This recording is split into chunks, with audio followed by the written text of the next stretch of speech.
அவங்கதான் இங்க வந்து எம்எல்ஏ பதவி ராஜினாமா பண்ணீங்க. உங்களை வந்து நான் வந்து தாராளமாக ஜாதி எல்லாம் செய்யறேன்னு டிஎஸ்பி தான் இங்க வந்து என்ன இடுப்பு பிடிச்சி இழுத்தது.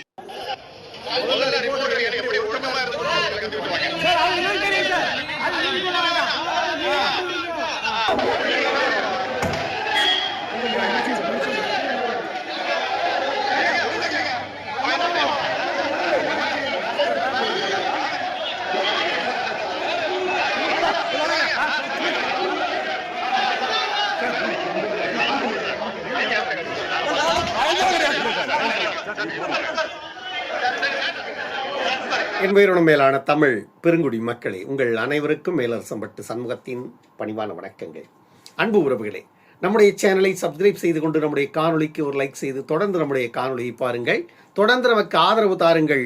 அன்பு உறவுகளே, என்னையா வாய் தவறி ஒரு வார்த்தை பேசிட்டாராம். அந்த வாய் தவறி பேசின ஒரு வார்த்தைக்கு இப்படி கைது பண்ணி கொண்டு போய் 15 மணி நேரம் வச்சு விசாரணை நடத்துவீங்களா நீங்க?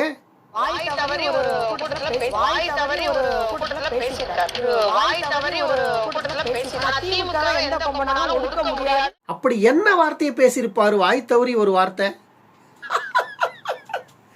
என்ன பண்றதுங்க, நாங்க தான் ஆட்சியில் இருக்கிறோம்னு நினைச்சுக்கிட்டு பேசி தொலைச்சிட்டேங்க. நானு முத்துவேல் கருணாநிதி தான் ஆட்சியில் இருக்கிறாருன்னு கனவு கண்டதுல இப்படி ஒரு வார்த்தையை பேசிட்டேங்க. நான் உண்மையிலேயே நாங்க ஆட்சியில இல்லை அப்படிங்கிறது போலீஸ் வந்து வீட்டு வாசல்ல நின்ன பிறகுதாங்க தெரியுது.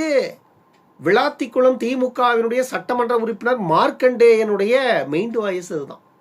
அப்படி என்னதான் வாய் தவறி அவர் பேசிட்டாரு? அந்த ஒரு அற்புதமான அந்த வார்த்தையை ஒரு முறை கேட்டு வந்துருங்களேன். மானங்கெட்ட தமிழ்நாட்டினுடைய முதலமைச்சர் உன்னை சட்டமன்றத்துக்குள்ள வச்சு பாத்துக்கிறோம்டா.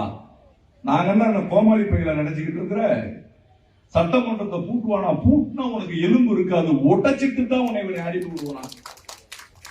பூட்டி பாரு சட்டமன்றத்தை. யார் ஓடுனது?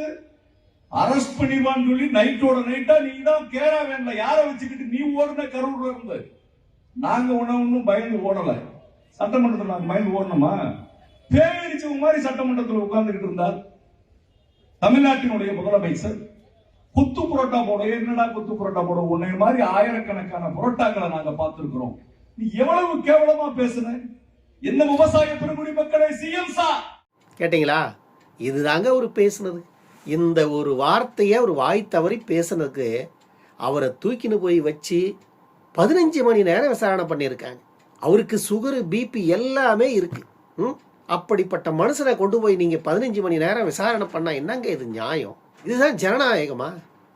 ஜனநாயகத்தை பத்தி எல்லாம் திமுக பேசுற நிலைக்கு ஆகிப்போச்சு தமிழ்நாடு. இல்ல இன்னும் எவ்வளோ இருக்கு.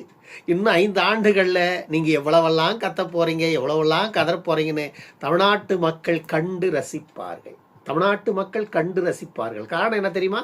உங்களால் சீரழிக்கப்பட்ட தமிழ்நாடு, உங்களால் சீரழிந்து போன தமிழ்நாட்டின் மக்கள், நீங்கள் செய்த ஒவ்வொரு அநியாயத்தையும் நாளை உங்களுக்கே நிகழும். தன்வினை தன்னைத்தான் சுடும். நீங்கள் செய்த வினைகள் இன்று உங்களை தொடர ஆரம்பித்திருக்கிறது. இன்னும் 5 ஆண்டுகள் மட்டும் இல்லை. இனி ஒருபோதும் உங்களினுடைய பாட்சா இங்க பழிக்க வாய்ப்பில்லை. நம்ம பஜேரி மன்னன் ஒருத்தர் இருக்கார்ல, பஜேரி மன்னன். இவரை இதுக்கு மேல இப்படிதான் சொல்லணும், பஜேரி மன்னன் தான் இவர் பேர்.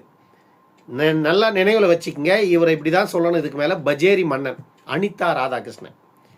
இந்த பஜேரி மன்னன் ஒரு டைலாக் விடுறாரு பாருங்களேன். அதை இந்த காவல்துறை அதிகாரி தான் தாவேகாவில் சேர சொல்லி பேரம் பேசினாராம்.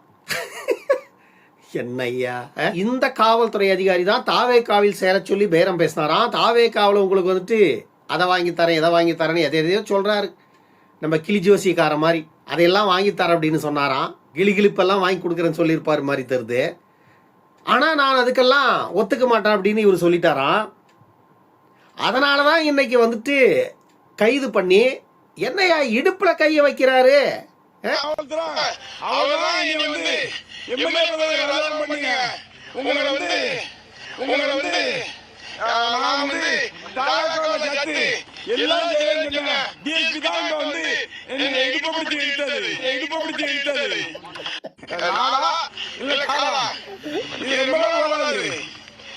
அதிகபட்சமான 4 மாசம் இந்த ஆட்சி இருக்கும்.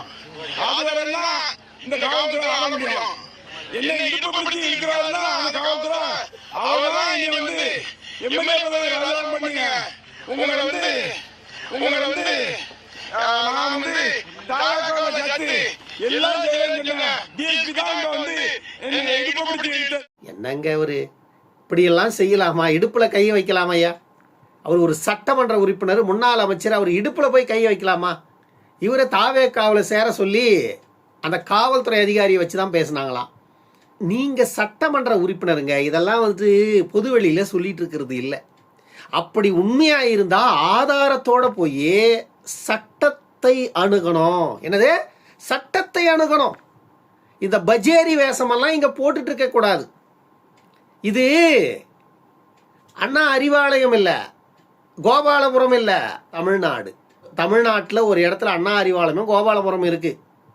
திருடி சேர்த்த சொத்தெல்லாம் அங்கே தான் கிடக்கு. அதில் தான் நீங்கள் வைத்த கழுவிட்டுருக்கீங்க பல ஆண்டுகளாக. இனி எதையும் திருடி அங்கே சேர்க்க முடியாது. ஏற்கனவே சேர்த்து வச்சுக்கிறதா இனி அள்ளணும். கொஞ்சம் கொஞ்சமாக அல்ல குறையாது, வாய்ப்பில்லை குறையறதுக்கெல்லாம். ஏன்னா குறையாத அளவுக்கு குவிச்சு வச்சுருக்கீங்க.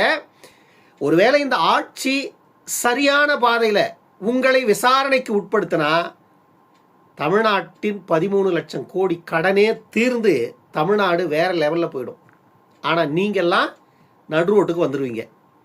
ஆனால் இந்த அரசு அதுக்கான நடவடிக்கைலாம் எடுக்குமா அப்படின்னு தெரியாது. ஆனால் அதை எடுக்கணும்னு மக்கள் விரும்புகிறாங்க. தமிழ்நாட்டில் உள்ள மக்களினுடைய ஒட்டுமொத்த மக்களினுடைய விருப்பமே அதுதான். இந்த திமுகவை எல்லாரையும் ஒருத்தரை விடக்கூடாது. ஒருத்தர் கூட யோகியம் கிடையாதுங்க. கீழ்மட்ட பொறுப்பாளர்லேருந்து மேல்மட்டத்தில் இருக்கிற வரைக்கும் அத்தனை பேரும் பல ஆயிரக்கணக்கான கோடியை கொள்ளடிச்சிருக்காங்க. உண்மையிலே இதுக்கு உதாரணம் சொல்லணும்னா அந்த கோவை மாமன்ற உறுப்பினர் ரவி சொன்ன அந்த செய்தி வந்து இன்னுமே என் காதில் ஒலிச்சுட்டே இருக்கு. தமிழ்நாட்டில் கடந்த 5 ஆண்டுகளில் நடந்த அத்தனை விஷயங்களையும் புட்டு வச்சிருக்கிறாரு கோவை மாமன்ற உறுப்பினர் திரு பாபு அவர்கள். எல்லா விஷயத்தையும் புட்டு வச்சிருக்காரு. அதுதான் உண்மையான செய்தி. தமிழ்நாட்டில் கடந்த 5 ஆண்டுகளில் நடந்த ஆட்சி அதுதான். அதாவது திமுகவில் கொஞ்ச நாளைக்கு முன்னாடி ஒரு 2 வருஷம் 3 வருஷம் முன்னாடி இறந்தவங்க அவங்களோட தேவைகளுக்காக இறந்துட்டு இப்ப தேவைகள் முடிஞ்சுன்னா வெளியே போகலாம் அப்படிங்கிற மாதிரி தான் சொல்லிட்டு பழைய திமுக. சார் தேவை எங்க சார் முடிஞ்சது? நீங்க சொல்ற மாதிரி ஒரு பேஜுக்கு நான் தேவைக்காகவே எல்லாம் இணைஞ்சாங்கன்னு வச்சுக்கோங்க. தேவை பூரா செந்தில் பாலாஜி எடுத்துட்டு போயிட்டாரு. எல்லாத்தோட தேவையும் அவர் எடுத்துட்டு போயிட்டாரு. இங்க யாருக்கு தேவைகள் முடிஞ்சது? யாருக்குமே ஒண்ணும் கொடுக்கலையே சார். நான் என்ன கேட்கறேன்னா, மக்களை தாண்டி கட்சிக்காரனுக்குமே ஒன்றும் பண்ணல சார். அவருக்கு கட்சிக்காரனுக்கு ஒரு டாக்ஸ் போடணும்னா கூட பாதி ஃபண்ட் கொடுத்தா தானே போட முடியும். கட்சிக்கார ஒரு கான்ட்ராக்ட் எடுக்கிறதுனால நீங்க போய் அந்த ஆபீஸ் சார் லஞ்சம் வாங்குறதுக்கு ஜிஎஸ்டி பாவங்க. இந்த ரோடு கான்ட்ராக்ட் எடுக்கிறவங்களா லஞ்சத்துக்கு ஜிஎஸ்டி கட்டுற ஒரே ஆள் அவங்க தாங்க. அவங்க கிட்ட கேட்குறேன், ஏன் தரமில்லாத ரோடு போடுறீங்கன்னு கேட்டால் அவங்க சொல்றது என்ன தெரியுமா? சார் 1 கோடி ரூபாய்க்கு ரோடு எடுத்து எங்களால் 50 லட்சம் ரூபாய்க்கு தான் போட முடியும், 60 லட்சம் ரூபாய்க்கு தான் போட முடியும். மிச்சமெல்லாம் நாங்கள் பார்ட்டி ஃபண்டு கொடுத்துறோம், அதிகாரிகளுக்கு கொடுக்க வேண்டியது இருக்குது. ஜிஎஸ்டி கட்டுறோம். ஜிஎஸ்டி எப்படி தொழில் பண்ணுறவங்களுக்கு தான் சார் அந்த வழி தெரியும். ஜிஎஸ்டி எப்படி கட்டுறாங்கன்னா, இப்போ நான் வந்து 100 ரூபாய்க்கு பொருள் வாங்குறேன், 110 ரூபாய்க்கு விற்கிறேன்னா 100 ரூபாய்க்கு நான் வாங்கிலே ஜிஎஸ்டி எனக்கு வந்துடும், இன்புட் வந்துடும். இந்த 10 ரூபாய்க்கு நான் ஜிஎஸ்டி நான் கையிலேருந்து கட்டணும். ஆனால் இங்கே லஞ்சமே நீங்கள் பாதி அமௌண்ட் கொடுக்குறப்போ அதுக்கு ஜிஎஸ்டி யார் கட்டுவான்? 18%. சொல்லுங்க, யாருக்கு ஜிஎஸ்டி கட்டுவான்? பாவங்க கான்ட்ராக்ட் எடுத்தவங்களா? இப்படிப்பட்ட உங்களை விடலாமா? கதறீங்க, பஜ்ஜேரி அடிக்கிறீங்க. இன்னொரு முக்கியமான ஒரு காணொலி, இதை ஒரு நிமிஷம் பாருங்களேன். இந்த காணொலியை 4 மாசம் முடிஞ்சுவோம். இன்னைக்கு பாராளுமன்ற கூட போகுது.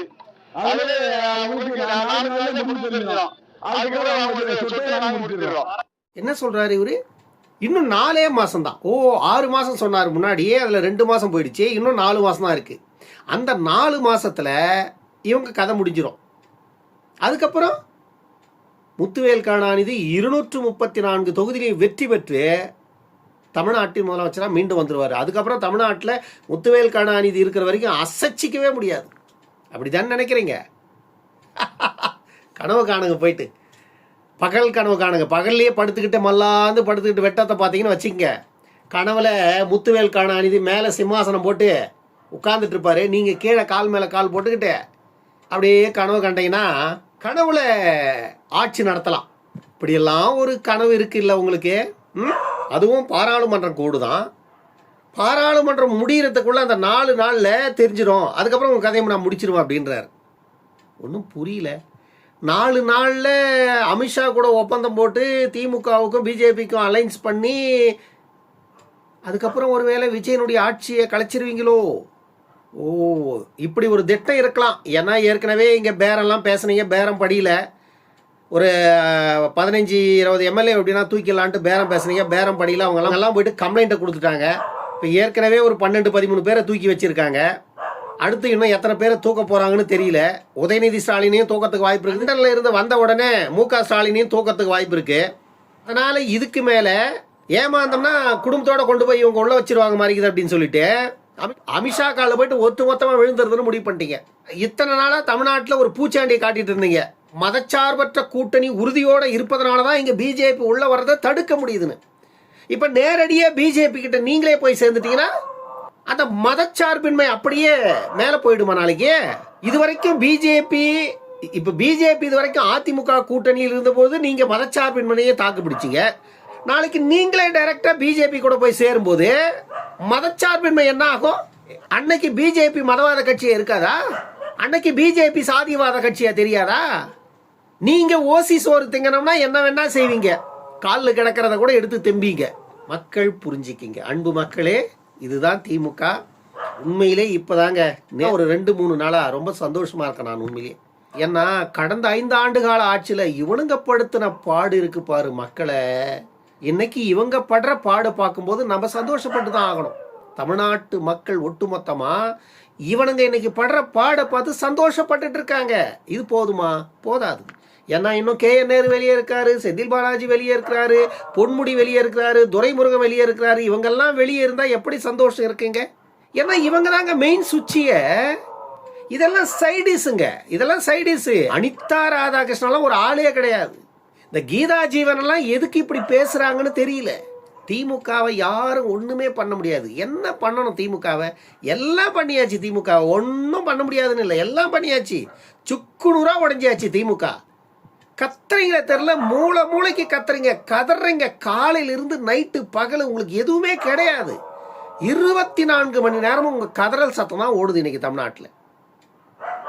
சாதாரணமா ஒரு ஆட்சி மாற்றம் நடந்தது, அத்தனையும் ஒரே ஒரு ஆட்சி மாற்றம். சாதாரணமா கோடி மக்கள் சேர்ந்து செய்த ஒரே ஒரு ஆட்சி மாற்றம். விஜய் என்ற ஒரு நபர் திமுகவை குனூரா செதைச்சிட்டார். இந்த நொடி பொழுது வரைக்கும் திமுகவை சார்ந்த ஒவ்வொருவரும் நெஞ்சில தண்ணி இல்லாத உயிரை கையில் பிடிச்சிட்டு தான் இருக்காங்க. காரணம் என்னன்னா அத்தனை பேரும் குற்றவாளிகள். எந்த நேரத்துல நம்ம தூக்க போறாங்களேன்னு தெரியாம ஒவ்வொருத்தரும் தவிச்சிட்டு தான் இருக்கோம். ஏன்னா அவர்களுக்குள்ள இருக்கின்ற அந்த குற்ற உணர்ச்சி அவர்களுடைய நிம்மதியை கெடுத்துட்டு தான் இருக்கும். ஏன்னா உப்பை தின்னவன் தண்ணி குடிச்சுதாங்க ஆகணும், விடலாம் முடியாது. இப்போ நான் பேசிட்டு இருக்கிறேன், என்னுடைய காணொலியை பார்க்கின்ற அன்பு உறவுகளுக்கு தெரியும். அதை கடந்து இருக்கின்ற கோடிக்கணக்கான மக்களுக்கு என்ன தெரியும் நினைக்கிறீங்க? ஒவ்வொரு சாமானிய குடிமகன் மீதும் 1,25,000 ரூபாய் கடன் இருக்கிறது என்பது கடைகோடியில் இருக்கின்ற பாமரனுக்கு தெரியுமா? அந்த நிலையை உருவாக்கிய உங்களை விடுவாங்களா? இனி விட முடியுமா? வச்சு செய்வாங்க பாருங்க, பொறுத்திருந்து. அன்பு உறவுகளே, நம்முடைய இந்த காணொலி பற்றின உங்களுடைய கருத்துக்களை கருத்துரை பகுதியில் தவறாமல் பதிவு செய்யுங்க. நம்முடைய சேனலை சப்ஸ்கிரைப் செய்து கொண்டு நம்முடைய காணொலிக்கு ஒரு லைக் செய்து தொடர்ந்து நம்முடைய காணொலியை பாருங்கள். தொடர்ந்து நமக்கு ஆதரவு தாருங்கள். அன்பு உறவுகளை, இன்னொரு காணொலியில் சந்திக்கும் வரை உங்களிடமிருந்து விடைபெற்றுக் கொள்வது மேலரசம்பட்டு சண்முகம். நன்றி, வணக்கம் அன்பு உறவுகளே.